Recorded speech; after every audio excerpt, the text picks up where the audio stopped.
Bom, dando início, então, a segunda parte da nossa terceira aula, do minicurso de Teoria da Demonstração em Aristóteles, da FEFELESH, dos cursos de inverno da USP. Vou continuar a apresentação, então.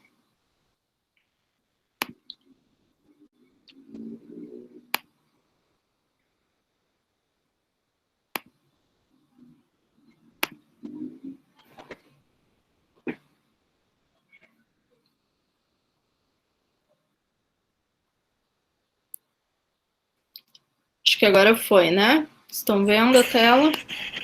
Tá carregando aqui. Tá. Ok. Certo. Bom, então entramos no segundo ponto, que eu, à primeira vista, no nosso plano iria separar, mas eu acho que é melhor apresentar junto, que é tanto a literatura secundária, o que ela vai dizer disso, e como ela apresenta, e também algumas questões mais didáticas minhas também, mas em geral como ela apresenta essas relações lógico-conceituais entre as características das premissas, tá? A gente tem como ponto pacífico que há uma divisão entre essas características apresentadas. Nós temos as absolutas, que seriam as primeiras, e as relativas, que são relativas à conclusão, que é aquilo que deve ser primeiro e mais explanatório ou causa da conclusão. As primeiras, as absolutas, ou seja, aquelas que são primitivas, indemonstráveis e imediatas, são coextensivas. Isto é, elas possuem as mesmas notas características, tá? O Barnes vai dizer que isso acontece porque Aristóteles oferece apenas um argumento para as três. Mas eu acredito que seja, além disso, no próprio entendimento do que Aristóteles desenvolve a respeito delas, na interpretação sobre elas e no papel delas, realmente não há como tomá-las senão de maneira coextensiva. Dentro das características absolutas, Rawls aponta uma questão aqui também já levantada sobre os primitivos. O primitivo haveria o primitivo em sentido absoluto, né, não relativo, pois senão colapsaria com outro requisito de ser mais fundamental que a conclusão. Então, no primeiro sentido, ele não é mais fundamental, ele é fundamental, ponto. Ele é primitivo, ponto. No segundo sentido, ele é mais fundamental que a conclusão. Isso seria, segundo ele, confundir as características das premissas nelas mesmas com as características com relação à conclusão. As características absolutas possuiriam, portanto, definições sem referência a nada além delas mesmas, enquanto as outras, né, com relação à conclusão. Ainda, Rawls explica que a característica de ser próton, ou seja, de ser primitivo, que é justamente essa característica que permite que uma proposição P seja derivada de um conhecimento pré-existente Q, tratando, né, numa certa esquemática, diante do qual não há nada anterior. Quanto às outras características absolutas, Rawls ainda afirma que imediatidade e primitividade são requisitos cuja principal característica parece ser sua impossibilidade de explicação, no sentido causal, né? Embora compreendamos seu sentido, por isso que elas vão ser postulados, porque o sentido pode ser compreendido. Senão, não seria possível utilizá-las como pontos de partida da demonstração. No entanto, isso não justifica uma tese de autoevidência do valor de verdade. É simplesmente a compreensão do sentido da premissa que está em jogo. A questão de autoevidência ela é bem mais complexa.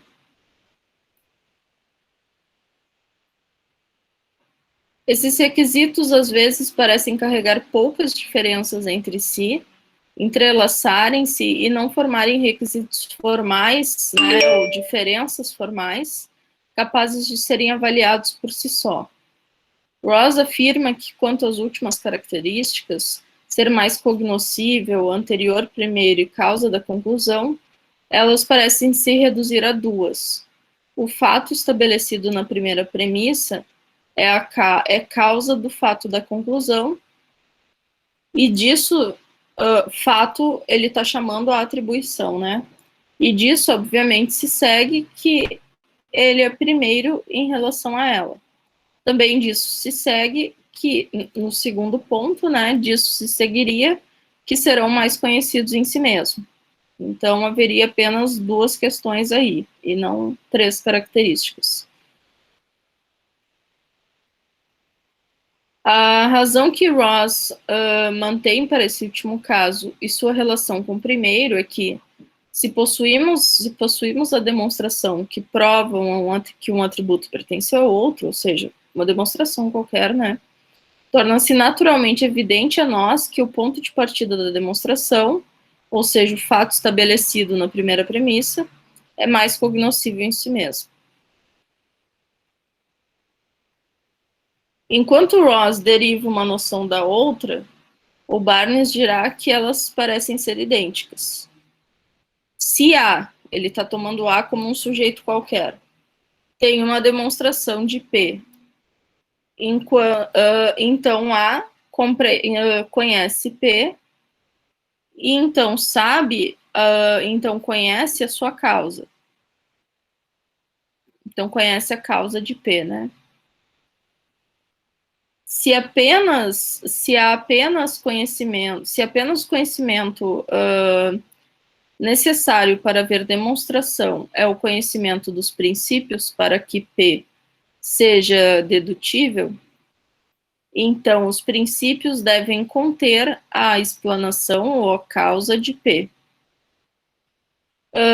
Nessa ocasião, ou seja, nesse trecho especificamente, Aristóteles distingue entre prioridade e familiaridade na ocasião do livro 2, na verdade, dos primeiros analíticos, ele vai distinguir entre prioridade e familiaridade, mas neste trecho que a gente está vendo sobre as características, elas parecem ser idênticas.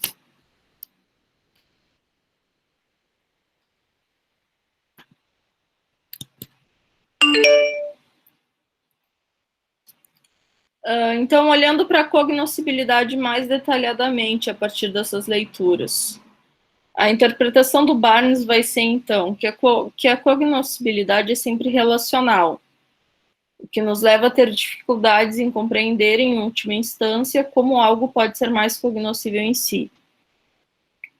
Mas, além de ser uma distinção clássica aristotélica muito bem estudada no artigo de Mancion, por exemplo, le plus connu en soi et le plus connu pour nous, o Barnes vai trazer no comentário ao texto uma passagem bem elucidativa de tópicos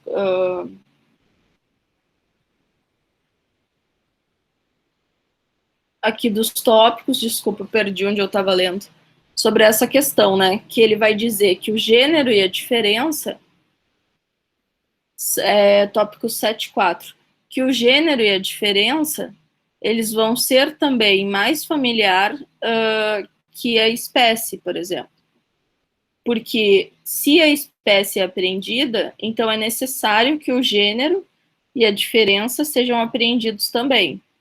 Mas se o gênero ou a diferença é apreendido, não é necessário que a espécie também seja apreendida. Então, a espécie é mais não familiar, né? É menos familiar. Ou mais cognoscível em si. Disso, podemos entender que o que é mais cognoscível em si é aquilo que, devido ao seu caráter universal, uma vez apreendido, não necessita da apreensão de mais nada. Uma vez que que espécie e forma também a gente pode tomar, em alguns momentos de Aristóteles, como correlatos. Por isso que eu falei do caráter universal. Uma vez apreendido, não necessita da apreensão de mais nada. Exemplo, de um particular ou uma instância, para ser compreendido, ou constar na sua explanação. Enquanto o contrário não se faz verdadeiro.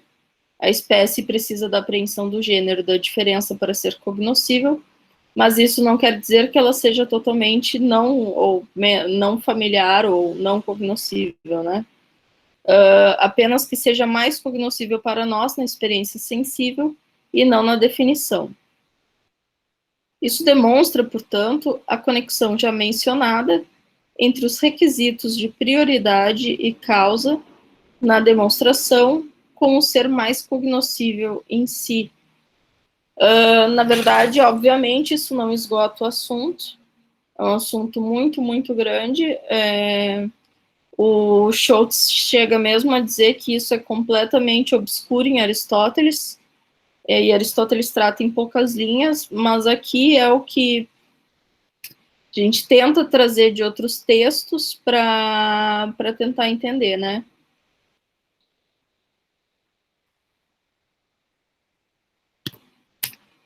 Bom, até achei que a aula ia ser mais longa, mas acabou passando mais rápido em razão de poucas intervenções. Sintam-se à vontade. Não sei se alguém tem algum comentário, alguma pergunta, porque esse é o nosso último ponto, a leitura do Schultz. Não? Nada?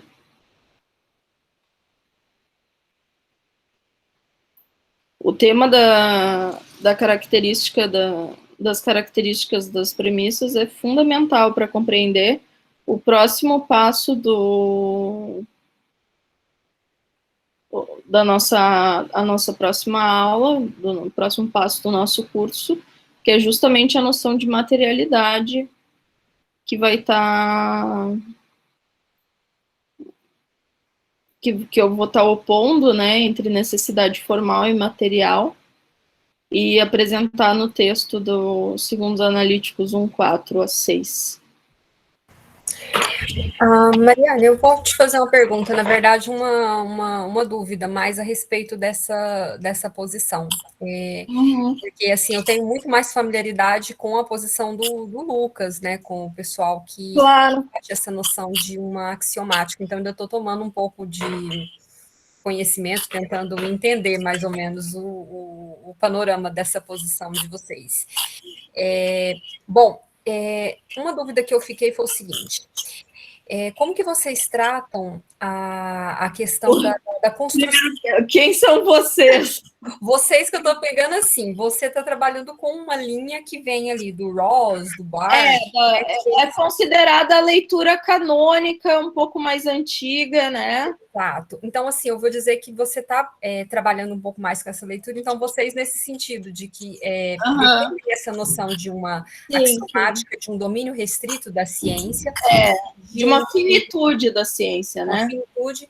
E principalmente, assim, que na verdade é o ponto que mais me incomoda com essa posição, é essa noção de que a ciência aristotélica ela está restrita a um certo domínio de entidades, né?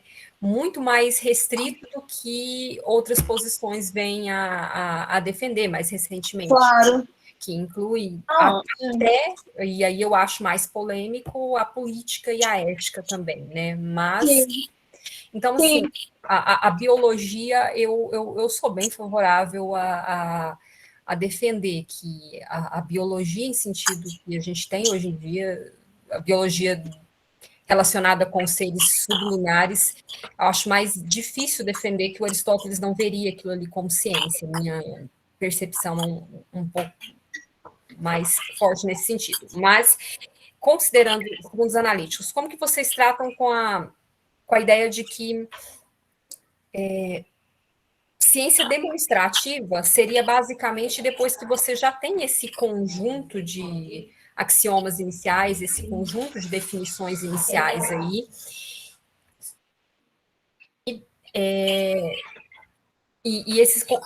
Então, assim, seria só a parte demonstrativa.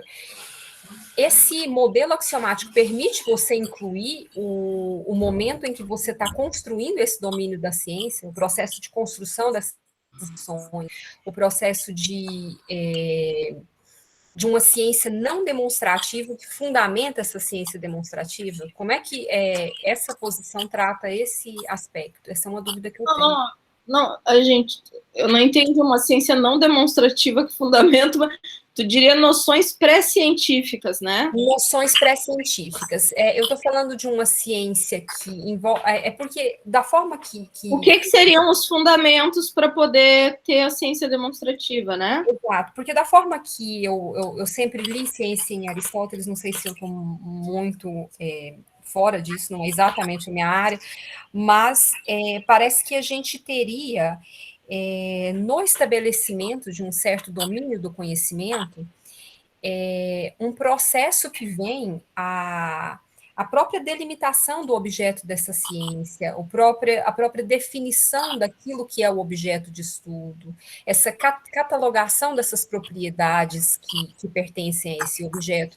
E você chega no ponto da demonstração só quando você já tem essas definições iniciais e você vai pegar esse conjunto de propriedades desse objeto que você precisa explicar, e aí você vai demonstrar essas propriedades a partir de propriedades essenciais. Então, assim, uma dúvida que eu fiz... É para isso que nós precisaríamos do silogismo do quê, né?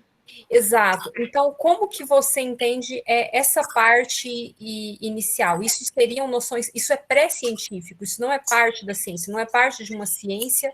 Eu entendo isso como pré-científico. A gente pode achar pistas disso no livro 2, com certeza, mas eu acho que o livro 2 está essencialmente tratando da relação entre definição e demonstração, para justamente como nós podemos conhecer definições, né, para que elas justamente possam ser, mas essas definições, contudo, enquanto essências, né, não são necessariamente os primeiros princípios, os indemonstráveis, etc.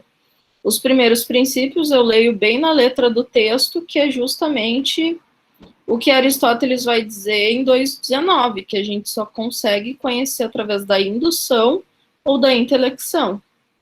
Que eu acho que é só através disso que a gente consegue fazer, a gente consegue estar disposto não é como algo que se nos revela, mas sim a gente consegue fazer justamente esse trabalho de recortar de recortar um certo domínio. Na verdade, os domínios parecem já estar bem recortados, assim, eu não sei se o investigador recorta um domínio para estudar. Eu acho que, na verdade, o que o investigador faz é, dentro de domínios, tomar alguns princípios e fazer a demonstração. Agora, para ele ter essas definições iniciais, eu acho que vai ser justamente através de noções pré-científicas, com certeza. E esses primeiros princípios, tem pessoas que interpretam que vão ser conhecidos através podem ser conhecidos através da dialética, de certa maneira, que o seu modo de exposição seria o silogismo do quê, mas eu não acho que isso seja uma coisa que está sendo discutida e que seja objeto dos segundos analíticos.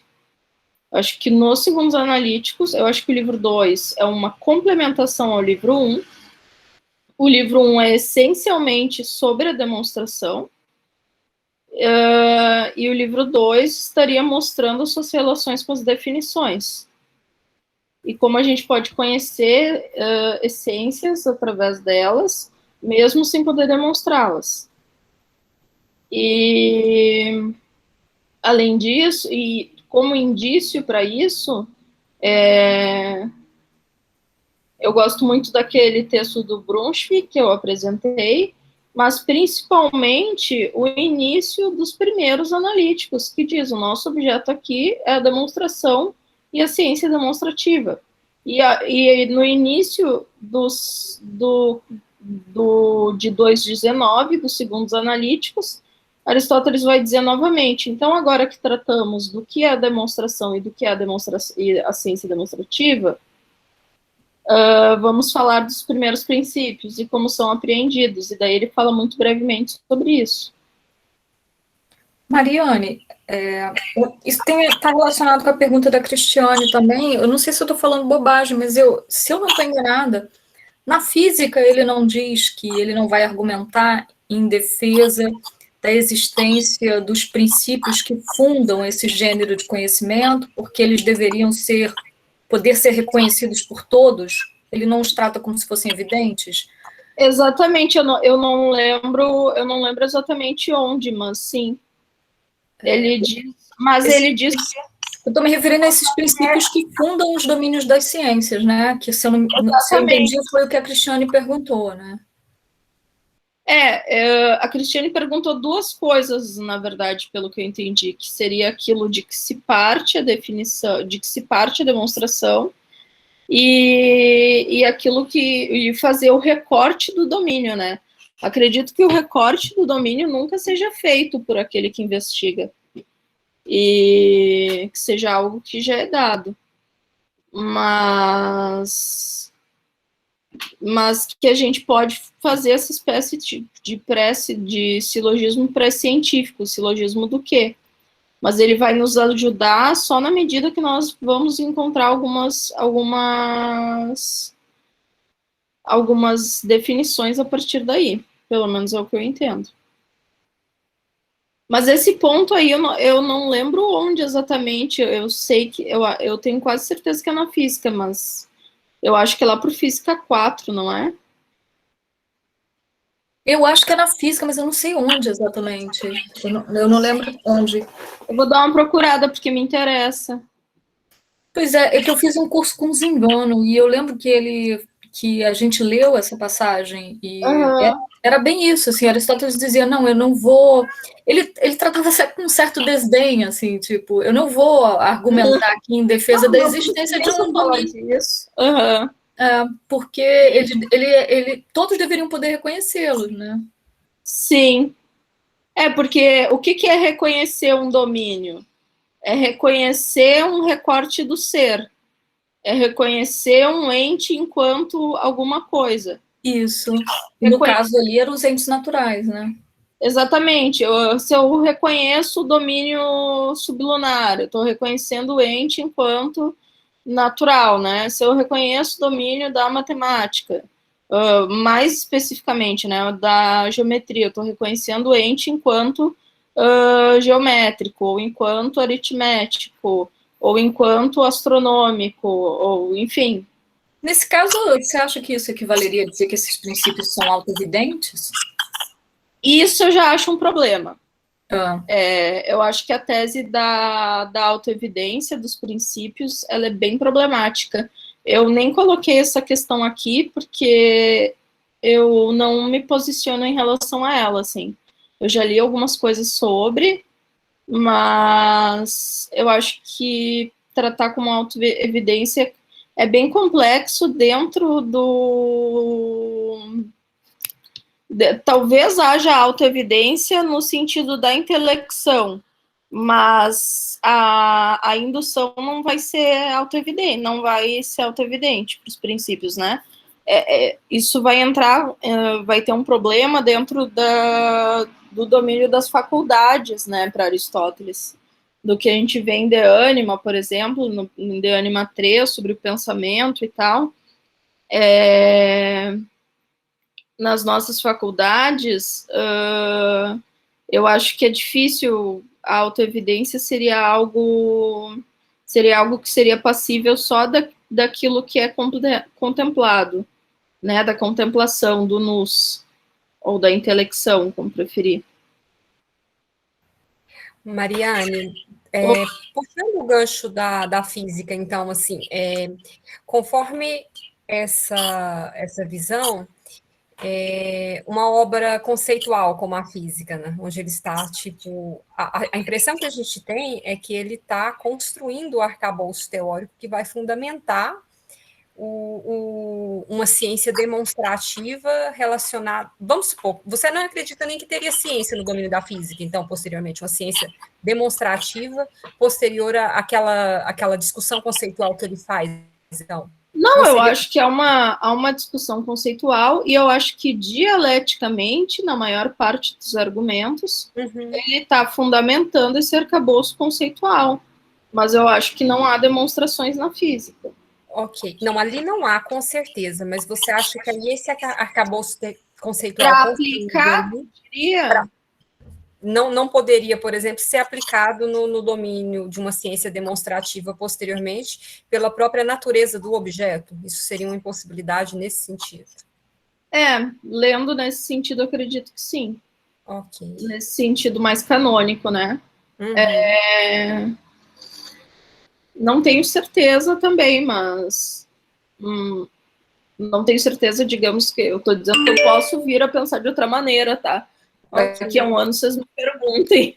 Mas atualmente eu diria que não. Eu diria que os fenômenos ali, o que está sendo tratado da física, na verdade não é nem fenômeno, né? É um certo arcabouço teórico para tratar do movimento, etc. Não. Mas, contudo, por exemplo, a física tem... ela vai fornecer um arcabouço teórico, por exemplo, a discussão sobre o movimento, que vai aparecer no Decaelo, né? E do movimento perfeito, movimento circular, etc. Que lá, por exemplo, a gente tem vários exemplos da geometria aplicada aos objetos do Decaelo. Então, eu acho que alguns objetos do Decaelo, a maioria, na verdade, são passíveis de serem trabalhados dentro do domínio da ciência. O Decaelo seria, então, esse processo pré-científico de construção de definições, dessa base... Não, o Decaelo não. O Decaelo ali eu acho que já é, porque o Decaelo não posso dizer que é totalmente astronomia, né? Mas existem partes em que Aristóteles está usando astronomia matemática e partes em que ele está usando ferramentas da geometria, princípios da geometria. Porque quando ele está tratando da perfeição do movimento circular, ele vai utilizar a figura do círculo e tudo mais, e vai utilizar princípios geométricos. Contudo, a gente não vê Aristóteles fazendo demonstração em momento algum. Eu só estou dizendo que eu acho... Essa era a minha outra pergunta. Eu não conheço o Decaelo todo, só os capítulos iniciais, li muito pouco do Decaelo. Mas, então, ele não chega a apresentar demonstrações no Decaelo, não? Bom, que eu me lembre, eu fichei bem o Decaelo para uma outra pesquisa que eu fazia, que eu me lembre, demonstrações rigorosas, não. O Decaelo poderia ser, então, de procedimento parecido com o que ele faz na física, mas dada a natureza do objeto que ele aborda, ele permitiria uma ciência demonstrativa que empregasse esse arcabouço teórico que sai dali. Sim, poderia ser. Nós poderíamos fazer demonstrações, a princípio, com o que é dito nos segundos analíticos, uma vez que a astronomia matemática é considerada um domínio da ciência, ele dá uma lista. O que a gente vê no Decaelo seria passível, sim. E os exemplos também, e princípios utilizados ali, como, por exemplo, da geometria, para tratar do círculo como a figura mais perfeita, e para disso derivar a ideia de que o movimento circular é o mais perfeito,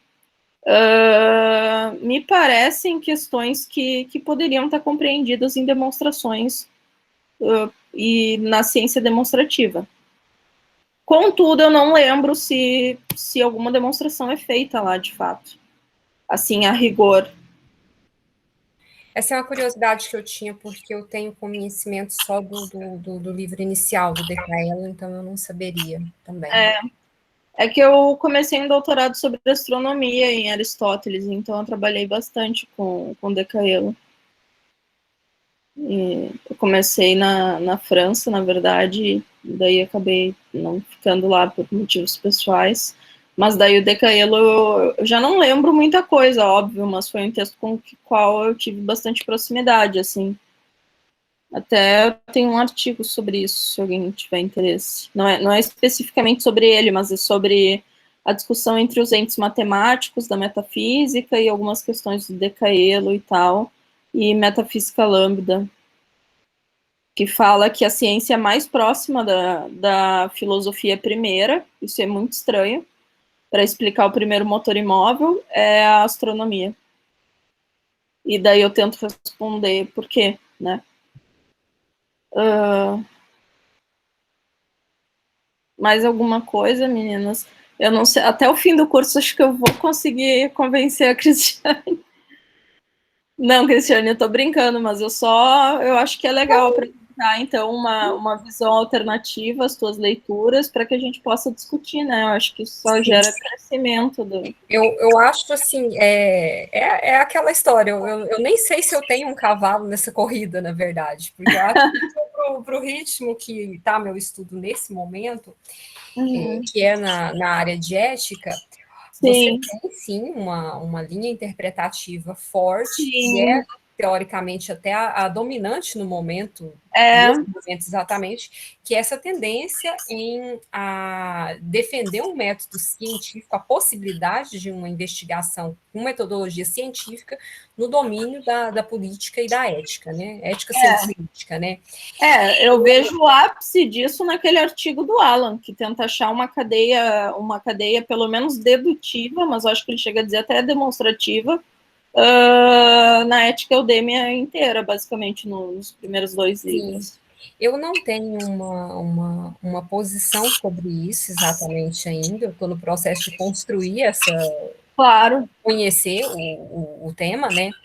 Mas eu sou muito simpática a identificar, a essa tentativa de identificar nas investigações da ética os procedimentos que o Aristóteles propõe no livro 2 dos Segundos Analíticos. Eu acho que o modelo de investigação que ele propõe nos Segundos Analíticos consegue dar conta de boa parte dos movimentos metodológicos que ele faz em algumas investigações da ética.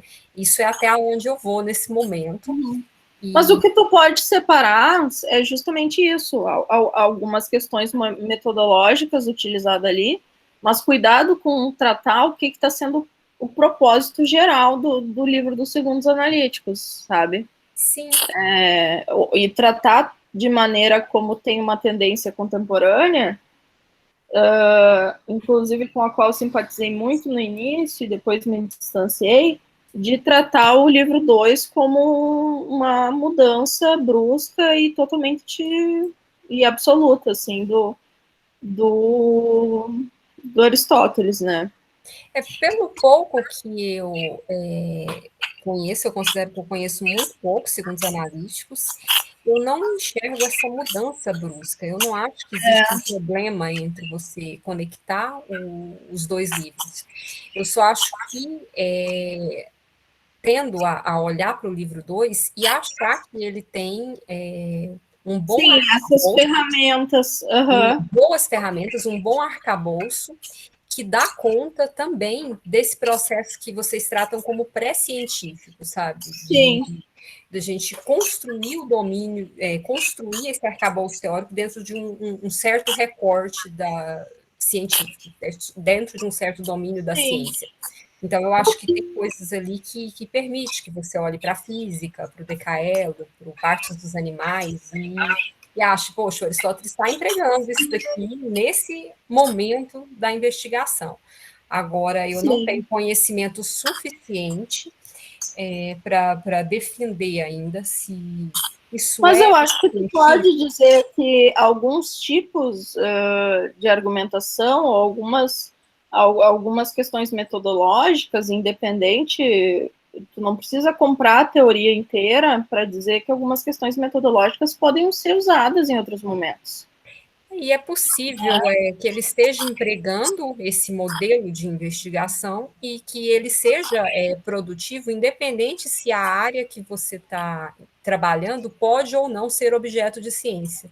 Dá para você fazer essa leitura, independente de você olhar para isso. Mas eu acho que o difícil eu acho que deveria separar entre dizer que é possível fazer essa leitura, ou seja, é possível utilizar, e de que Aristóteles estaria utilizando, ou teria um propósito, entendeu? Eu acho que talvez eu tenha me expressado errado, eu acho que seria defensável que ele utiliza, eu acho que é defensável que ele utiliza, você consegue ver os movimentos das investigações e ver que ele utiliza esses elementos ali. Agora, eu acho que o ponto seria a utilização desses elementos nessa obra, em que Aristóteles toma aquilo ali como objeto de ciência ou não. Aí ele não se pronuncia a respeito disso. Claro. Assim. Aí o fato de eu tenho um modelo canônico, por exemplo, que é o modelo que eu uso para fazer ciência. Ele pode ser empregado em outros domínios não científicos? O que o Aristóteles pensa sobre isso, se pode ser empregado? Ele parece empregar algumas técnicas ali. Sim. Por empregar essas técnicas, ele considera como ciência? Aí eu não sei se a gente consegue dar uma resposta. Eu acho que é exatamente essa a questão. Eu acredito que não, mas acredito que sim, que os métodos apareçam em outros tratados, sim. Contudo, o método demonstrativo vai ser muito difícil ele utilizar, método demonstrativo mesmo, eu acho que não acontece muito, assim, mas algumas questões metodológicas mais específicas ali do começo do livro 2, eu acho que sim, que sim. Demonstração, assim, eu acho complicado a gente... Porque a demonstração, que eles fariam, ela tem um requisito muito grande, que é justamente ter seu objeto determinado. Sim, a gente vai ver depois a questão da necessidade. Toda essa discussão vai girar em torno de o que é necessário, afinal. Porque precisa ser necessário para ser objeto de ciência, da ciência demonstrativa. E mesmo quem está defendendo essa metodologia de que... quem está defendendo essa ideia de que o método empregado na ética tem natureza científica, não está defendendo que ali tem demonstração, está defendendo que não, tem um artigo que defende, depois eu te mostro. Sim, tem, mas eu falo assim, o pessoal que eu tenho lido mais recentemente... Sim, mas é pela questão da explanação, né? Exato, a ideia é que aquilo ali é o caminho de ida, é o caminho de constituição dos princípios dentro de um domínio, e com aquilo ali vai ser possível fazer ciência demonstrativa. Quem vai mais longe, nos que eu tenho lido, seria isso. A partir desse processo, aí a partir dali poderia fazer demonstração, mas não está ali. E realmente não tem. Então, nesse ponto, aí eu acho que a gente fica muito na especulação mesmo. A ideia de exatamente, teria que analisar. Vai fazer aquilo ali posteriormente. Não temos acesso a material que nos mostre isso. Mas eu acho que esse trecho que a Monique trouxe, embora agora não tenha como pegar ou procurar, eu acho que ele é fundamental para discutir isso, ele parece colocar um ponto bem...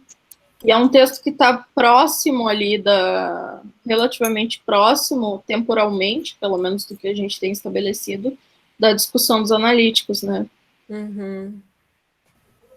Eu vou ver se eu encontro as minhas anotações para achar onde é que ele está. Seria ótimo. Se quiser me passar, eu adoraria as anotações desse curso. Tá joia.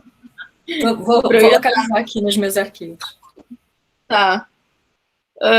Bom, mas eu entendo perfeitamente, eu conheço por cima essa outra leitura, e eu entendo que há passos muito interessantes e muito tentadores, assim, de ser feitos, assim, inclusive dentro da ética, eu acho que sim. E mais do que na ética nicomaqueia, na ética eudêmia também, eu acho a ética eudêmia ainda mais, o livro 1, mais tentador disso ser feito. Mais propícia para isso, sim. Exatamente. Bom, Então, por último, eu gostaria de apresentar essas características dentro da leitura axiomática do Schultz, que ele vai escrever um artigo em 75 chamado justamente Axiomática dos Antigos. Ele é um filólogo, era, né, filólogo e filósofo alemão muito importante, e faz o que eu chamo de uma elegante esquematização, porque eu acho que ele esquematizou assim bem. Ele fez quase uma meta-demonstração aqui no... O que Aristóteles proibiria, porque não dá para fazer isso para Aristóteles. Seria transgredir o gênero, mas enfim. Ele vai dizer, então, as proposições dessa sequência dividem-se em princípios, axiomata e prota, e teoremas, os teoremata. Vocês vão ver que ele entende em outros termos algumas coisas do que foram apresentadas nos textos de Aristóteles. Os conceitos que se encontram nessa sequência de proposições dividem-se em conceitos fundamentais, arca e prota, com seus princípios, os primitivos, e conceitos derivados, os taectuton, que aparecem só no livro 2. Os derivados, na verdade, vai ser o que a gente chamou de adequados, tá? Dos princípios é exigido, então, ele vai ser B, né? Dos princípios é exigido o seguinte, que eles precisam ser imediatamente evidentes e, por isso, indemonstráveis. Aqui aparece a tese da evidência, né? Ele defende que sim, são autoevidentes. Eles precisam ser suficientes no sentido, e aqui suficiente no sentido de Laplace também, né? No sentido de em que, além deles, para a demonstração dos teoremas, são necessárias ainda apenas as regras da lógica, ou seja, apenas construir um silogismo correto. Dos conceitos fundamentais, é exigido o seguinte, a gente vai ver melhor depois o que ele chama de conceito fundamental. Eles precisam ser imediatamente compreensíveis e, por isso, indefiníveis. Isso é bem complicado, que ele vai dizer que é indefinível. Eles precisam ser suficientes, no sentido em que, para a construção dos conceitos derivados, além deles, são necessárias apenas certas operações de ligação, ou seja, certas atribuições. Novamente, lembrando que os conceitos fundamentais para ele são os arcaios prota, que vai coincidir também com os princípios.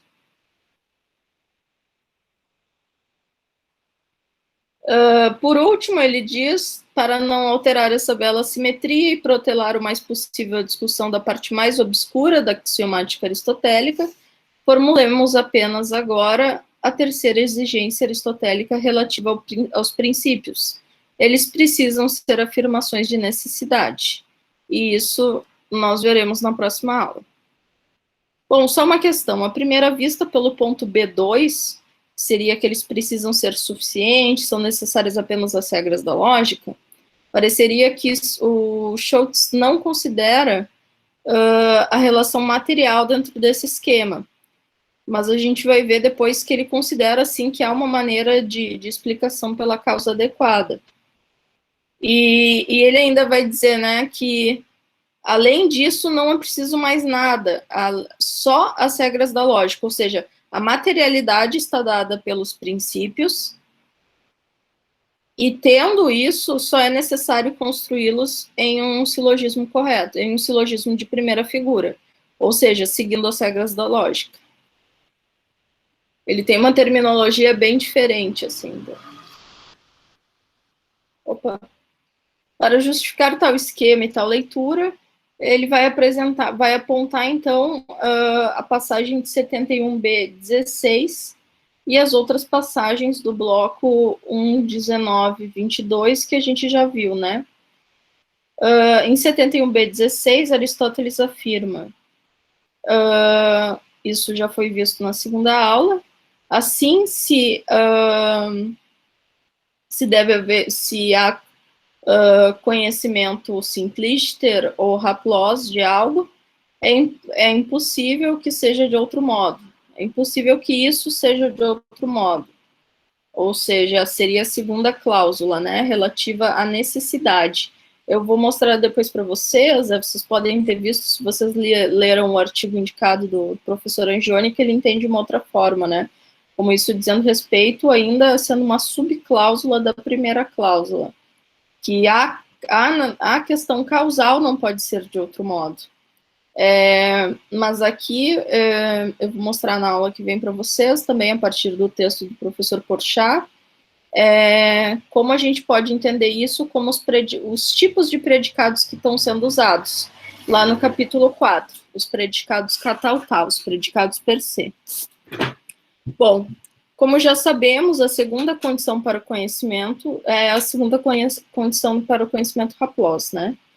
O Schultz vai indicar que a caracterização das premissas científicas ainda não está completa, pois Aristóteles estaria apenas fornecendo uma condição suficiente, mas não necessária, para que P fosse uma proposição científica. O capítulo 3 viria a coroar essas caracterizações em 72b20, afirmando que para haver ciência precisamos parar em certo ponto, pois algumas premissas precisam serem demonstráveis, que é também um trecho que eu já mostrei para vocês, né? Não, acho que o do capítulo 3 eu não mostrei. Mas em 3 Aristóteles vai estar respondendo aquelas objeções e ele vai dizer justamente isso, que a gente precisa parar em certo ponto para poder demonstrar. Portanto, se tomássemos apenas 2 em conta, não poderíamos caracterizar completamente como científicas tais premissas. Ou tais características, né? Se ciência e demonstrabilidade possuem a mesma extensão, o que nos leva, e a gente está defendendo que sim, obviamente, né? Mas é possível que não. Na interpretação, por exemplo, Cristiane, isso seria uma belíssima objeção que tu poderia levantar, que ciência e demonstrabilidade não têm a mesma extensão. O que nos leva, com os capítulos 19 a 22, à conclusão da necessidade de um finitismo aristotélico, segundo o qual, cito o capítulo 24, que vai terminar essa discussão, Aristóteles vai dizer: proposições para cuja demonstração é necessária uma quantidade infinita de premissas não são demonstráveis. As proposições são demonstráveis apenas quando para isto é suficiente um número finito de premissas. Diferentemente de Rawls e Barnes, o Schultz vai defender que há apenas equivalência entre as características ser primitiva, próton, e ser imediata, a meson, dentre as absolutas, pois haveria uma independência entre estas e a de ser verdadeira, pois a última não requereria as mesmas condições que a outra, ou seja, não seria coextensional, né?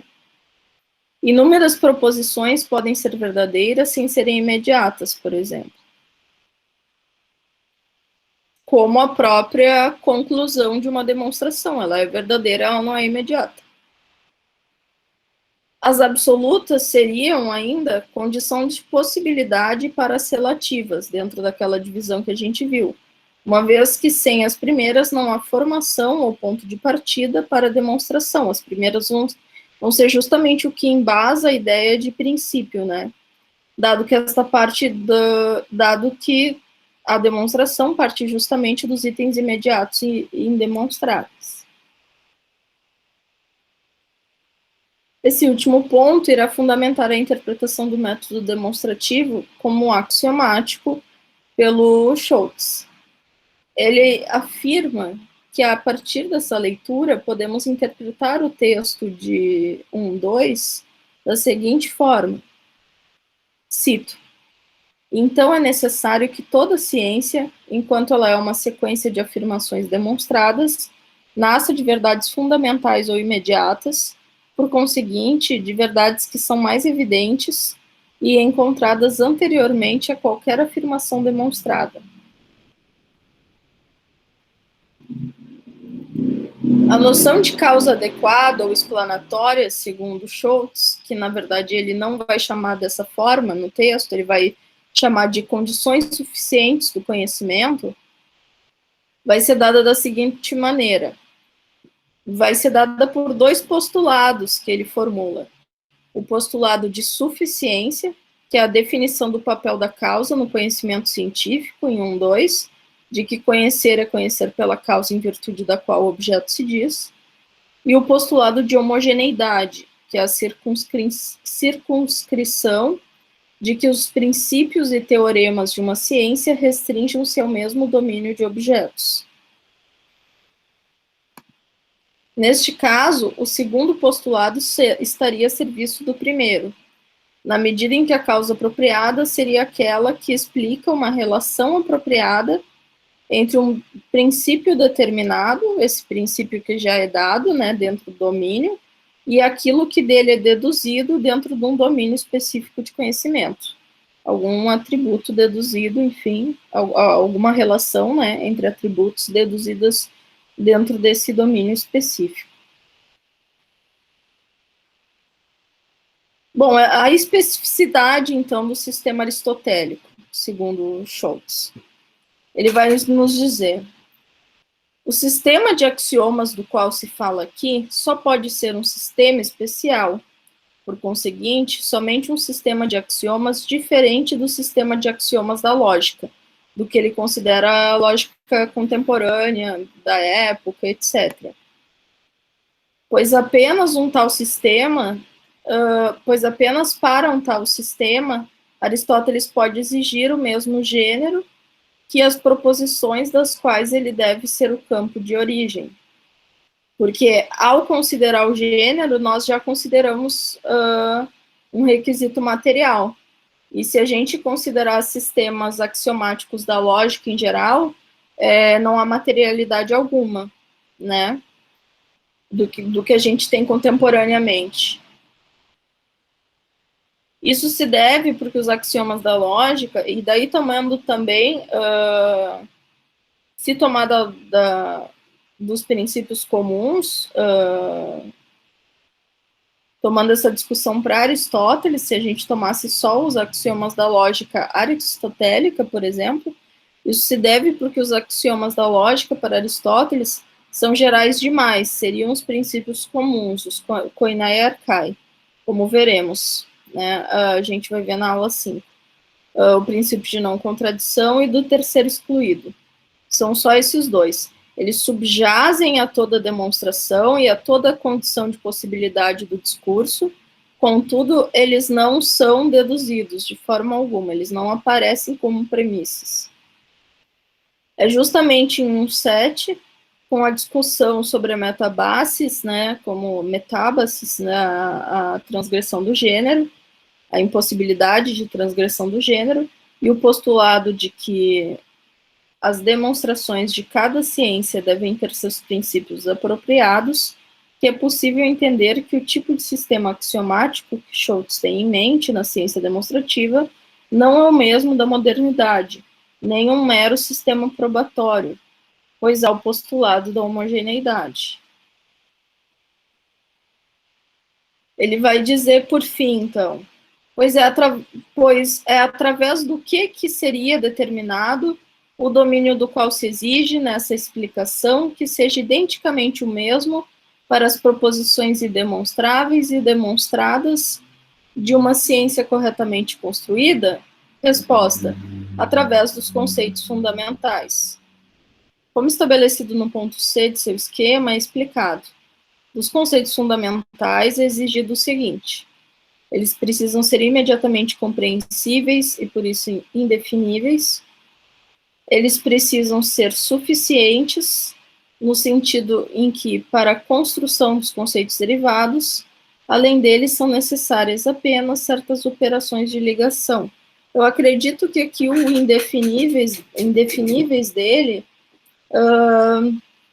seja seja, na verdade, compreendido como impossível de prova, na verdade. E não de... Porque ao fim de uma prova, enfim, nós podemos ter uma nova atribuição e trabalhar com ela como uma definição em outro momento. Mas eu acho que o indefinível aqui, ele não vai dizer que não se trata de... Eu não acredito que não se tratem de definições. Eu acho que justamente ele está dizendo que os conceitos fundamentais vão funcionar aqui, essa ligação, né, do determinado domínio do qual se exige que seja identicamente o mesmo para as proposições indemonstráveis e aquilo que é demonstrado dentro da ciência. Esses conceitos fundamentais são, então, os postulados ou assunções ou definições que Aristóteles determina no texto. Ele vai dizer, chama aqui de postulado, etc. Justamente os primeiros princípios, o que ele vai chamar de prota.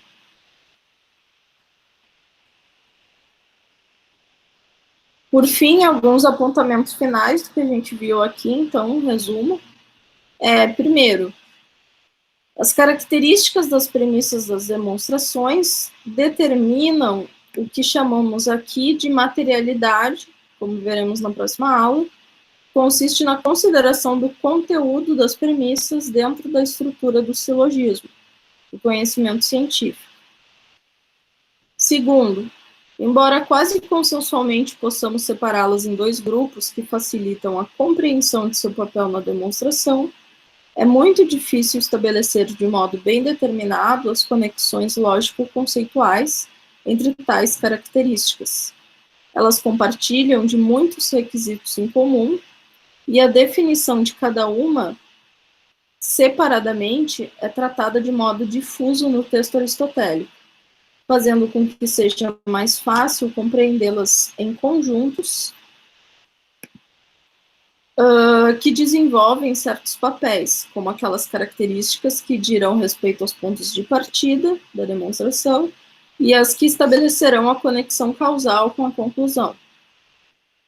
Por fim, a minha intenção, então, foi apresentar certas leituras que eu posso chamar de canônicas aqui, para o texto, essencialmente essa última do Schultz, que mostrem que, em momento algum, tais características tornam-se meramente probatórias, isto é, não têm seu conteúdo observado ou analisado e visam apenas uma passagem de consequência lógica das premissas à conclusão, o que caracteriza a principal crítica daqueles que defendem não poder haver um conhecimento pela causa apropriada na demonstração a partir de uma compreensão axiomática dos segundos analíticos. E, bem, para a próxima aula, então, a nossa aula vai ter os seguintes pontos. Necessidade e causalidade, né? Vai ser... Eu peço, então, para vocês lerem os capítulos 4 a 6, né, especialmente o capítulo 4, em que vão ser tratadas as relações predicativas, os predicados per se, e a partir disso eu vou apresentar também a minha leitura do que seria essa diferença entre necessidade formal e material. E, se der tempo, vou apresentar, como eu acredito que isso já tenha vindo, bom, não só eu, isso é ponto pacífico, que veio dos medievais, mas sofreu uma certa transformação na neoescolástica, que descaracterizou essa distinção, mas foi retomada contemporaneamente, tal como foi formulada originalmente. As leituras, então, capítulos 4 a 6, especialmente o 4, do livro 1 dos Segundos Analíticos, e o artigo do professor Porchat sobre a degola do boi segundo Aristóteles, presente no volume 8 do número 1 da Revista Analítica. Tá? Dúvidas, pessoal?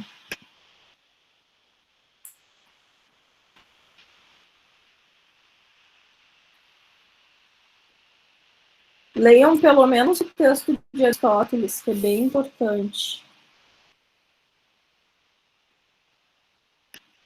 Só ver. Percebe?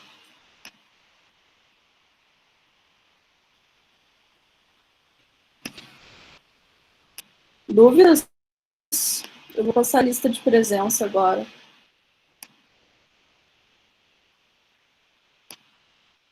Não?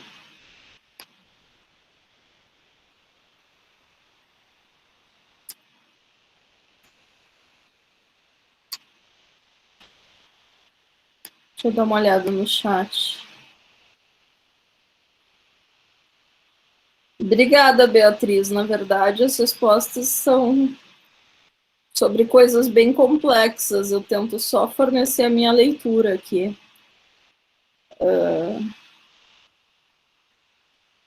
Bom, aqui está a lista para vocês. Vou encerrar a gravação, então.